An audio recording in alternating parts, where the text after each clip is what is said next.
episode. We're in different seats. Bingo. You never know what's going to happen on a bonus episode. All of a sudden, I'm over here now. Whoa. Look out. But we're here to talk about our kind of a year-end recap of 2013. Indeed. So I have my list right here. We're going to discuss our top 5 films of the year so far. By so far, I mean of what we've seen. As well as our worst film of the year. Just one. I'm going to do the 5 of them because it's too sad. I have two honorable mentions for favorite films, rounding out at Iron Man 3. Here's a little greeting to the Mandarin. You're not a man. You're a coward. It's just you and me. All right. Really liked Iron Man 3. I thought it was a lot of fun. Injected a nice jolt of energy into Marvel franchises. Mm-hmm. Makes me look forward to the other ones. Right. Also, I couldn't put this on my top 5, but because there were a lot of good movies this year. Mm-hmm. I really wanted to. It barely lost out. The World's End. All right. Highly energetic, wonderful movie. Great. Yeah, I got 2 honorable mentions as well. First would be Before Midnight. If we're meeting for the first time today on a train, would you start talking to me? Would you ask me to get off the train with you? Of course. Well, this place is so full of thousands of years of myth and tragedy, and I thought something tragic was going to happen. Still there? Still there? Gone. Didn't quite make my top 5, but it was close. How did I just upset Greg. Before Midnight is the third in the Before trilogy, for lack of a better word, that Richard Linklater, Ethan Hawke, and Julie Delpy have been working on for the past, what was the first one, 95, 94? It's been 20 years. Yeah. It's been a while. So, really, really cool, sequel in the sense that it's the same characters, the same time has progressed since the last movie in real life, so like the actors have aged appropriately, as it were, and just a really interesting continuation of their story, where they're now married and have some kids, and they have some big issues to discuss. And it's another, if you've seen the first 2, it's another movie of 2 attractive white people talking to each other for Absolutely magical. and I love it. So Yeah. It's very much. I never looked at it that way. I don't like it as much. You're welcome. So that's one honorable mention. The other one is the adaptation of Much Ado About Nothing that Joss Whedon did, and Nathan Fillion, I thought, stole the show as Dogberry, and I thought it was beautiful. It was a beautiful, fun little comedy. My number 5 movie is actually Much Ado About Nothing. Oh, there you go. By this hand, I love thee.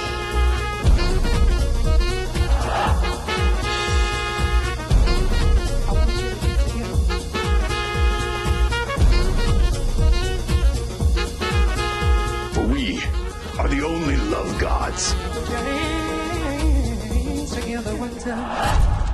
I want you to get together. That's a nice segue right there. Yeah, I fucking loved that movie. Yeah. I thought it was so great. Mm-hmm. The fact that it was shot in 2 weeks in black and white and At Joss Whedon's house. At Joss Whedon's house, and his wife, who decorated the house and who designed the house, is the production designer on it, because she designed the house. That's amazing. For them to live in. Yep. And it's so much of a family affair. Like, you can tell that these actors are just really glad to have the work, and because most of them are television actors, Right. and B, loving it. Yeah. They are Yeah, a lot of loving fun with it. every minute of it. You can also tell that a lot of it wasn't rehearsed for very long. Some actors have a little bit of problem with the Shakespeare dialogue, but for me, that adds to the charm of the whole production. I thought everyone was uniformly excellent. Nathan Fillion, you already gave him mad props. Britannic was in it. Right? I love that. The fact that Britannic was in it is so great for me. I love those guys. I love the backstory of that too, and how they asked Joss Whedon to be in one of their sketches. Was that it? Yeah, and then he's like, sure, because he loved them. Like, Yeah. he mentioned, offhandedly at some point that he really loved their sketches, and so they're like, hey, let's ask him to do one for us. So it's one where it's he's the bird bathroom or whatever. coach. Yeah, Bathroom coach. bathroom coach. Yeah. And also, someone who is an absolute gem, and I wish she was in more, is Amy Acker. Yes. She's gorgeous. She's lovely. The perfect Beatrice. Yeah. Absolutely perfect. So my number 5 is a little film called Stoker.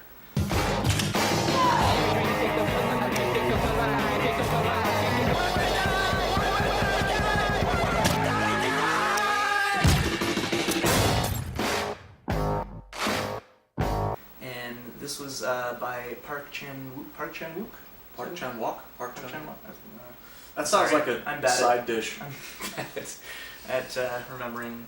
Wook sounds more like a name. Yeah. Wok sounds more like a side dish. I should have researched this better. Yeah. I apologize. But the director of Old Boy, who Oh, that guy. Yes. Okay. So he directed the original Old Boy, which is one of my favorite films, and this was his English language debut, and it was good. It was very good. It's Matthew Good with an E. Nicole Kidman. Nicole Kidman, and I don't know how to pronounce her name. Saoirse Ronan. Yes, thank you.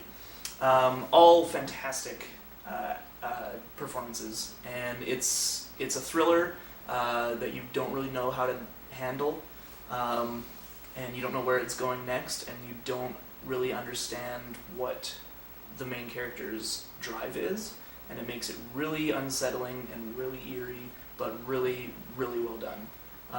There's a specific scene in that movie where Matthew Good and Saoirse Ronan play piano, and it's probably one of my favorite scenes of the entire year. It's hypnotic, it's terrifying, and it's kind of sexy all at once. Oh, Gravity. Gravity. I loved that movie. Beautiful, don't you think? What? The sunrise. Terrific.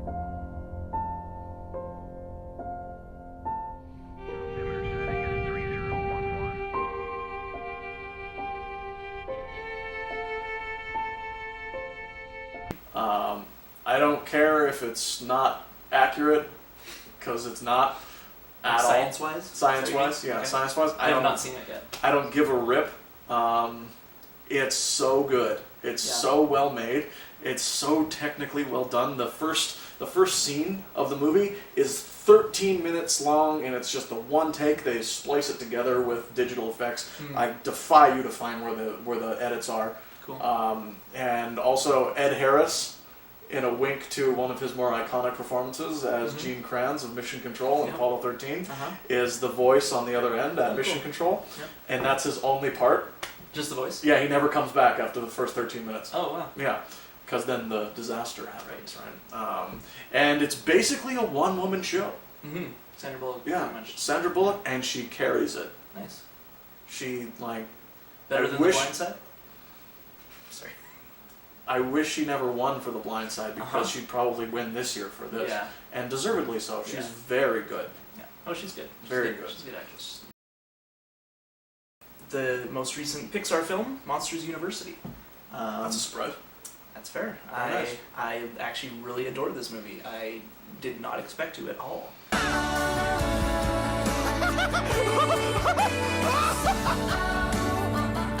Can't wait to start scaring with you, brothers. Because Pixar has, I feel, been kind of on the downcline in the past little while. I mean, Brave and Cars 2 were the past two. I wouldn't say they're on a downward slope. It's just they're kind of getting a little lazy. Yeah. Because for me, as far as animation goes, they've never been stronger. Oh, of course. Brave is is beautiful. easily the most beautiful movie I've ever seen. Yeah. The storytelling was dry in Brave, but There was some issues with the plot. I think that was the big issue with Brave. But I thought Monsters University really proved to me that they're back in on their game, and it was akin to like Toy Story 2 for me, in the sense that I loved the first one, but didn't think it needed a sequel, in this case a prequel, but I was proven wrong because I thought seeing the way Mike and Sully's relationship became what it was really heartwarming and really interesting to watch, and there was just a lot of really fun stuff with this as well, with the monster scare games and the ragtag, the very, very cliche and the scare cards. Ragtag group of scarers who aren't very good. It's like the I win with moxie nerds kind of thing. Yeah, and again, very cliche. It's a trope for a reason, though. It works. It's fun, and you like rooting for the underdog. And what I really loved about it is that it didn't make Mike. It's not like, oh, Mike, you can never be a scarer. Scaring's not for you. And he's like, I'm gonna prove him wrong. And then in the end, he was the best scarer ever. No, turns out he's not very scary. In fact, one of my favorite quotes from the film is Sully's talk, like pep talking to him. He says, Mike, you're not scary at all, but you're fearless, and that puts a smile on his face. And that's when he realizes what kind of you can still follow your dreams, but you also have to realize it's got to be realistic. You got to be realistic. There's only certain things. People are born into certain things. You can learn certain things, of course, but some things are just you can't be taught. And I guess in this case, the lesson is you can't be taught how to scare. You're either scary or you're not, kids. So grow up. Number 3 for me was Captain Phillips. Oh, okay. Surprise for me. Really liked this movie. All right. When I finally saw it. I still have not seen that. Here's a fun story about when I saw it. I actually tried to see it twice. Every crew, 1 minute, I kill all your friends. 1 minute. Where is your crew? I don't know. You play. I'm the captain. No. If you're gonna shoot somebody, you shoot me. Hey.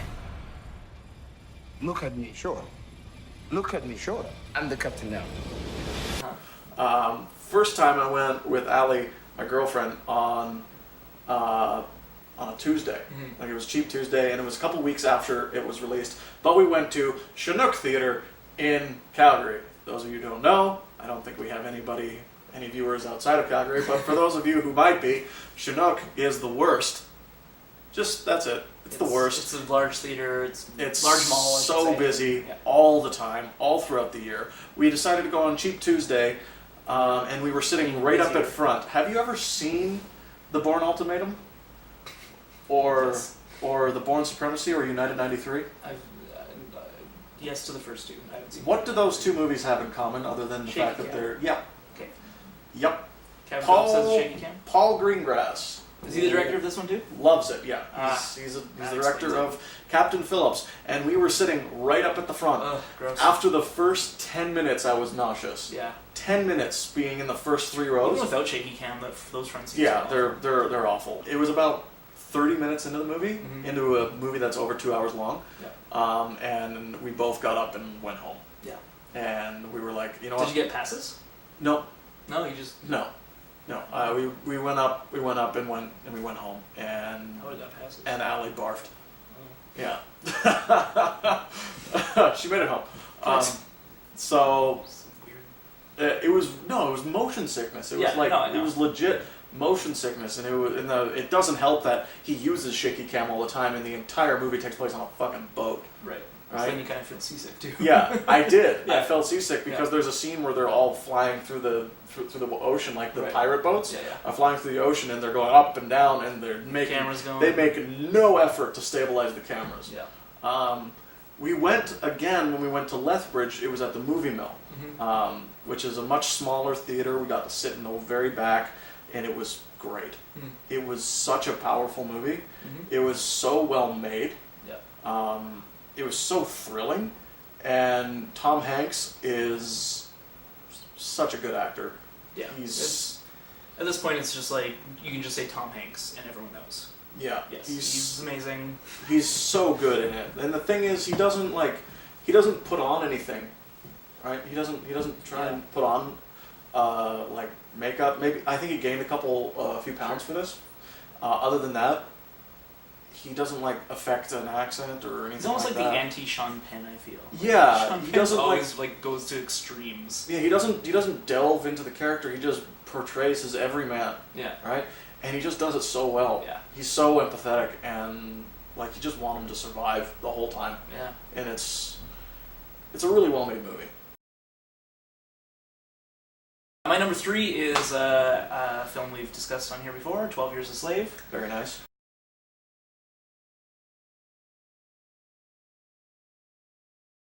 Oh. The Hunt. The Hunt. Yeah. I don't even know what that is. It's a film. It's a Danish film. Oh. Directed by Thomas Vinterberg. His first movie since Festen. You are not a sick person, are you? Men for helvede, du har ikke gjort noget. Hvorfor lå du min far? Hvad er det, du forestiller dig er sket? Det er dem, der er blevet syge i hovedet. Vil du sige noget til mig? Helt byen står og hører på dig, mand.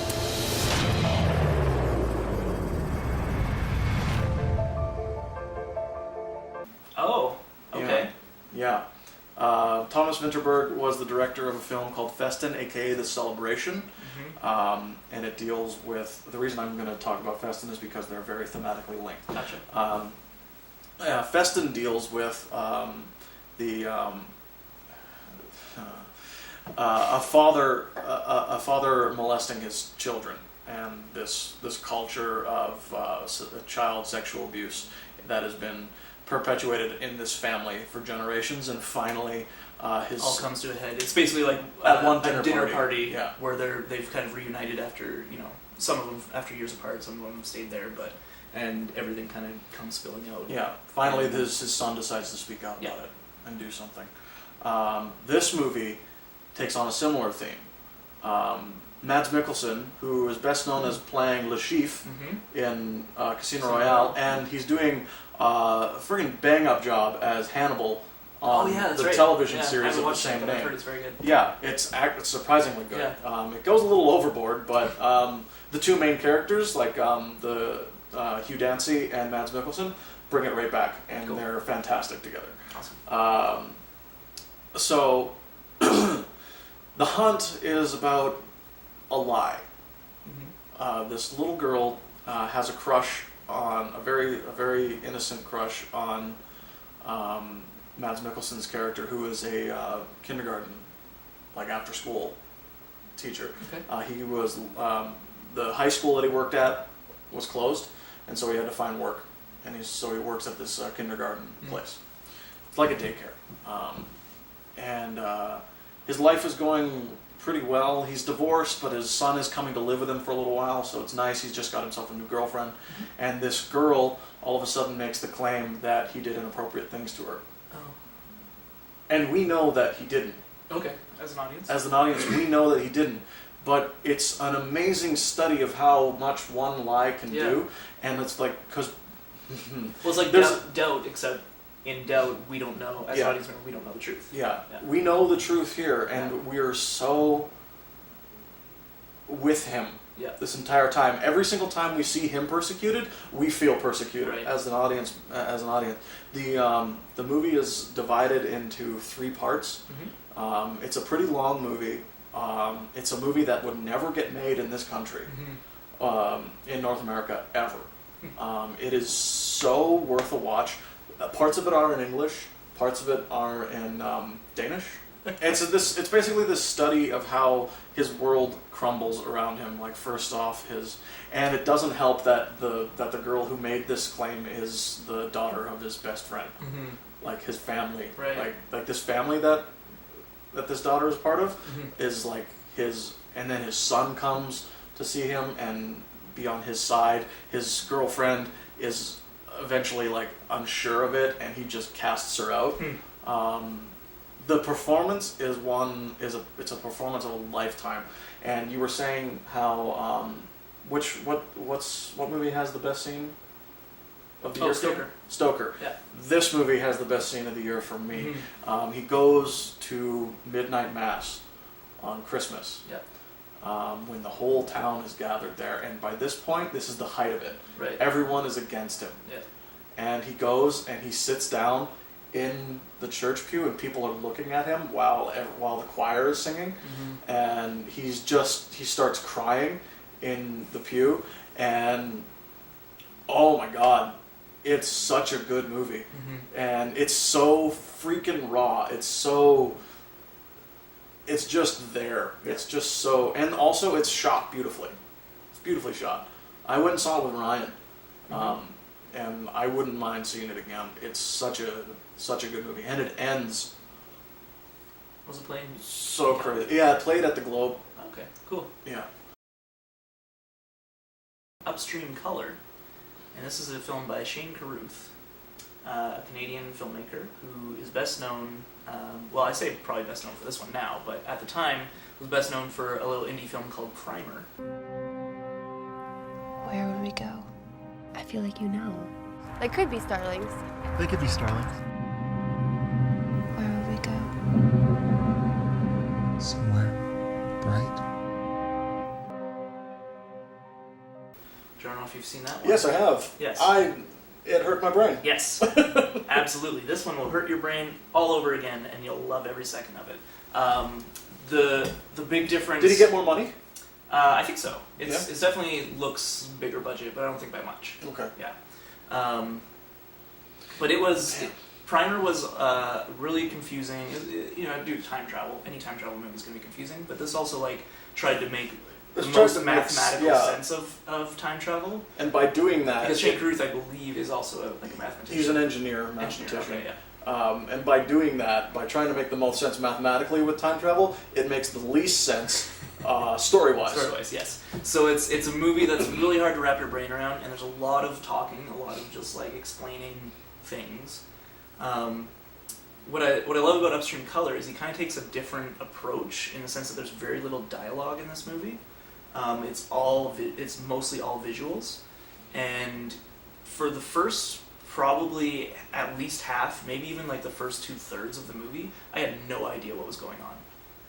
I knew there was certain things that were being linked, and I knew that there was a little bit of a linear storyline, because you basically follow. There's two characters, a woman and a man, played by Shane Carruth, and their lives. The woman and man are both played by.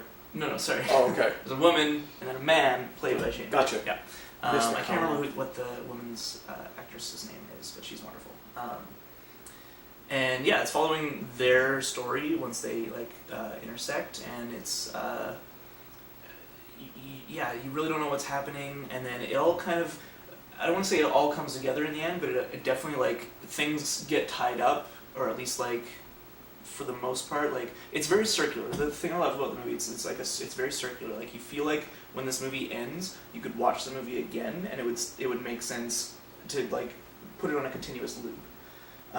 Except for the fact that it's the same two people. If it was two different people following the same pattern, it would make a lot of sense. And that sounds very confusing, I know. If you haven't seen the film, this probably sounds like garbage. It sounds like gobbledygook. But it's so beautiful. It's so the score is amazing, and just I'm a big fan of movies that I don't fully understand on first viewing. I don't know why. I like delving into mysteries and it's cheaper that way. And thinking about things. Because then you can just buy the movie and then just watch it again and again. Sure. And you just get more out of it. Okay. You don't have to buy more movies. You can just buy one movie. Yeah, it's a financial thing. Yeah, absolutely. It's a financial thing. But so I loved it. I thought it was really, really moving. I haven't even read a lot of theories about the movie after I saw it, which is something I usually like to do because I like to see what other people are saying about it. Because I really like what I took from it myself, and I'm really excited to see it again. And I highly recommend it. Again, I think the description I had for this movie. So after I saw the movie, I went to my friend's house and said, what movie did you see? I saw this movie called Upstream Color. I feel like I just got mind fucked for 2 hours and loved every minute of it. Number one film for Greg is the film we said we'd review but never did. Inside Llewyn Davis. If I had wings like Noah's dove, I I'd fly the river. Explain the cat. What's its name? I don't know. It's the Gorfein's cat. It slipped out and I don't have the key. My honey, fare thee well. Don't tell Jim. Oh! Obviously. Whoops. Is my number one film I still haven't seen it, of the year. If you like movies that can be played on a continuous loop, you'll like this one. Oh, good. Yeah. This movie follows the life of a fictional folk singer for about a week or a month. It's really hard to gauge. Coen Brothers, the dialogue is so good. The characters are so weird, but in a very un-Coen Brothers way, tender and compassionate and multifaceted. Cool. The Coen Brothers can usually get away without having much depth to their ancillary characters because they're just so funny and they're so well written, right? But the actors in these movies aren't Coen Brothers usuals, aren't regulars, right? And they bring something to these characters, and I think part of it has to do with the actors, part of it has to do with the Coen Brothers' obvious, genuine love for the subject, which is the 1961 folk scene. The music, man, is what makes it so good. Oscar Isaac is incredible. Yeah. He's a really great guitarist and singer and actor, and he blew my mind. Awesome. Actually just blew me away. There's an Odyssey-like scene that kind of reminds me of Oh Brother, Where Art Thou? Right. When they're heading to Chicago, Okay. and everything just sucks. Everything goes wrong, everything sucks. And then he finally makes it. He finally gets to the place that he wants to be, and he's told to go home.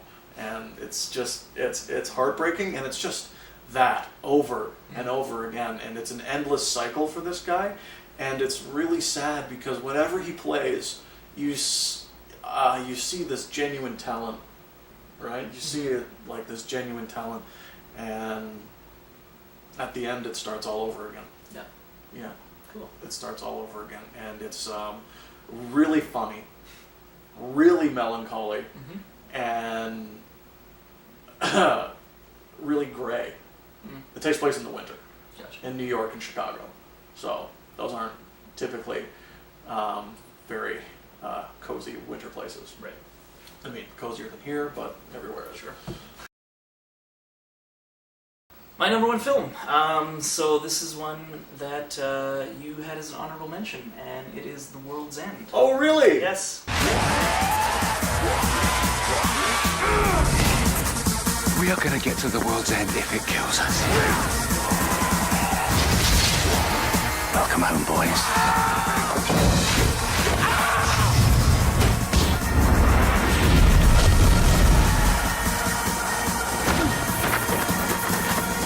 Oh no. The World's End. Yes, absolutely. Yay! I adore this movie with every ounce of my being. I think it's not only... You had a good poker face there. I sure did. I think it's not only one of the funniest movies of the year. Simon Pegg, Nick Frost, Martin Freeman, Patty Considine, and I forget the other actor's name. I'm sorry. What's her name? She's beautiful. Oh, the girl. Yeah. I can't remember her name either, but I love her. Not Rosamund Pike, is it? It is. Oh, great. It is. It's Rosamund Pike. That's right. She's great as well. But so the guy who plays Steven, I can't remember his name. He's not a well-known in this context. Interesting thing, Patty Considine and the guy who plays Steven are both in the Red Riding trilogy. I don't know what that is. You would like it. Anyway, really funny movie. Great performances by all these really funny people. But what I really like about it is that it's also like a very well written film about addiction, and it's done. And it's not heavy-handed. It's not heavy-handed. It's done in a very subtle but effective way, and it's. When I first saw it, I was going expecting another Shaun of the Dead or Hot Fuzz, Which, in a way, it very much is. Mm-hmm. Oh yeah, definitely. It's still part of the Cornetto trilogy, as we all know. The way they do it is so great. So good. But it's whereas both Shaun of the Dead and Hot Fuzz are, you know, I guess Shaun of the Dead more so than Hot Fuzz. You know, Simon Pegg's character is a very like he's got issues. But Simon Pegg in this film, in The World's End, is like, I think his best work. I think it's best. Oh yeah, it's definitely his best performance. He'll have a hard time topping this. Yeah, and it's another side. I've heard some people compare it a lot to Shaun from Shaun of the Dead. Yeah. Which is, I guess, fair because they're both they're both screw ups, right? Yeah. But Shaun is such a empathetic one. He's such a Sean's issue is that he's lazy. He's lazy. Yeah, he's lazy. He's a schlub. Yeah, right? he's just like I don't care. Like just let things pass me by. Yeah. He doesn't actively pursue anything. Whereas like Gary King in World's End, his problem is real. It's an issue that has been prevalent in his life for many years, and you know he's taking this one action to try and like revive his youth, which is what he feels like he's never, like, you know, he says how that night when they were kids and they tried to do the pub crawl was the best night he's ever had, and nothing has ever gotten better than that night. And so that's him trying to recreate that, but doing it in a way that is very unhealthy. It's got the same touches that you'd expect from these three, the allusions to future events, the really cleverly hidden Easter eggs, like each pub that they visit, there's a number featured in each pub that corresponds to the number it is on the pub crawl, as well as each pub's name is like a correlation to the plot point or like something that will happen at that pub. So like the first post is the first one they go to. The Old Familiar looks exactly like the first post. You know, the King's Head is where Gary bashes his head into the wall, and he's the Gary King. I didn't even realize that, and it's so smart. Two-headed dog. It's the twins. Like, yeah, there's so much of that, and I remember watching it the first time, and the little opening sequence where they talk about the first time they did the pub crawl, and I'm like, this is gonna tie in. I bet this is gonna tie in, and of course it did, but there was so much more to it as well that I didn't realize until I saw it again, and I'm gonna keep seeing it, and just like with Shaun of the Dead and Hot Fuzz, every time I see those movies, I find new things, new nuances, new like subtleties that are just like so well done and so clever. And Edgar Wright is one of the most playful directors that works today. I can't wait for his next. I can't wait for Ant-Man. Ant-Man? It's going to be so good. I really think that's what a superhero movie needs is Edgar Wright. Yep. Absolutely. Well, I mean, Scott Pilgrim was in a way a superhero movie. Absolutely, and it's one of my favorite movies ever. Yeah. My worst movie is a movie I watched out of sheer curiosity because I had read a brief synopsis of it, and then I watched the trailer, and I'm like, this is going to be the worst train wreck ever. This is called Movie 43. Truth or dare? Dare. See that blind kid over there? I dare you to blow out his candles before he gets a chance to. How many times do I have to tell you? You're black, they're white. So, Coach, what you're saying is we just walk with the Lord? The Lord did his part already. He made you black. Oh, you watched that? I watched it. And it was so much worse than I ever could have imagined. But it's such a bizarre thing to watch because it's all these really big name celebrities doing these awful sketches. It's basically a sketch film. They were duped? They were duped or something. I don't know. None of them promoted it. None of them even like talk about it. It was the Farrelly brothers, I believe. No. At least originally. No, it was like it's a pantheon of directors. Is it? I thought. Yeah, it's like an anthology movie. Okay. Like there's a whole bunch of directors. I thought it was something to do with the Farrellys. I'm sure they might. They might have. Maybe they do that because there's kind of a. Is there an ongoing thing? Yeah, like a thing that kind of tries to tie them all together. Right. These kids are trying to find the worst video ever or something on the internet. Something I can't even fucking remember. But so they keep finding these videos of these really shitty sketches, For example, Hugh Jackman has balls on his chin. Like testicles. He's got some testicles on his chin. And he goes on a date with Kate Winslet, and she's... That's she's like, so weird. She's like, why do you... She doesn't want to, like, mention it, you know? It's like, oh... And she keeps trying to, like, point it out, and he's just like, I don't know what you're talking about. And then, like... It's just awful. I don't even... Did you spend money on that? No. Oh, good. Good. My worst film was the January flop, surprise, Gangster Squad. Oh, yes. Well, you gotta die of something.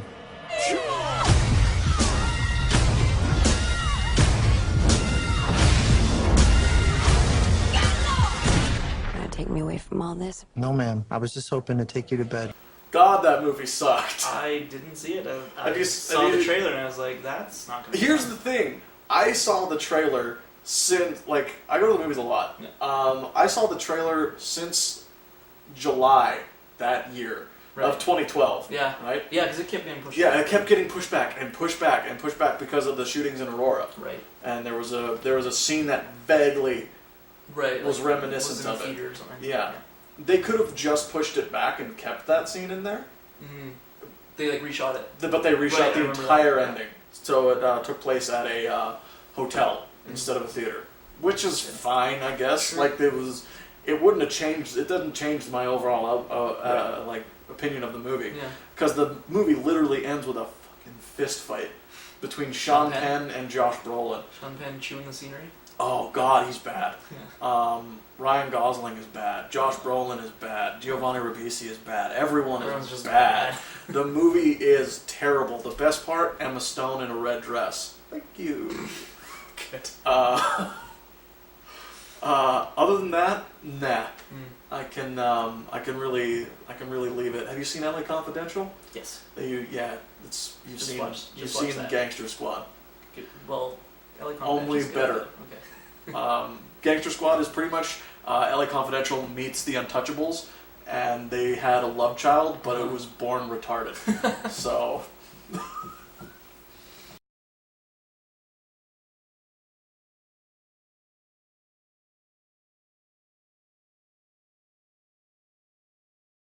The other one is Man of Steel.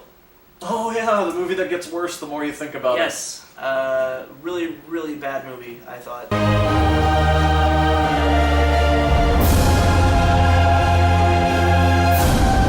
My father believed that if the world found out who I really was, they'd reject me. He was convinced that the world wasn't ready. What do you think?